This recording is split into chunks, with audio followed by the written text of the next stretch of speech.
Ang lutong, magandang araw po sa inyong lahat. Tara, let's go. Luto po tayo ng veggie pork lumpia.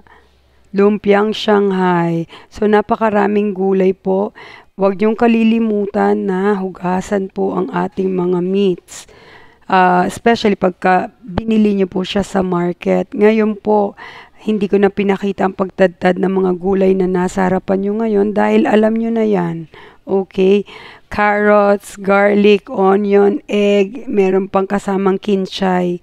So, ang gagawin lang naman po natin dyan ay lalamasin natin, and also bago natin siyang paghalu-haluin, kailangan lagyan natin siya ng condiments.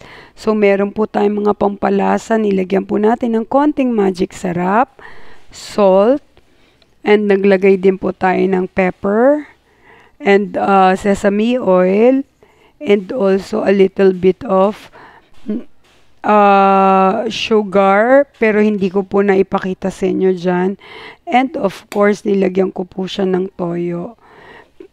Pag meron na po akong oyster sauce, wala na pong soy sauce and sugar. Pero since wala po tayong oyster sauce, pwede na po ang soy sauce and sugar, just a little bit. And then halo-halo lang po. And then after nyan, ibabalot nyo na po. Napakadali, di ba po?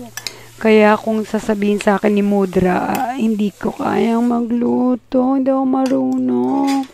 Naman ateng, ang dami ng pwedeng pwedeng pag-aralang platform sa YouTube. Ang dami-dami. Okay. So, yan na nga po. At ipiprito natin pagkatapos siyang balutin. See? Oh, may pauga-uga pa. Ayan na, pinrito na nga po. Hindi ko na naipakita ang pagbabalot dahil alam nyo na rin yon. With that, happy cooking. God bless us all.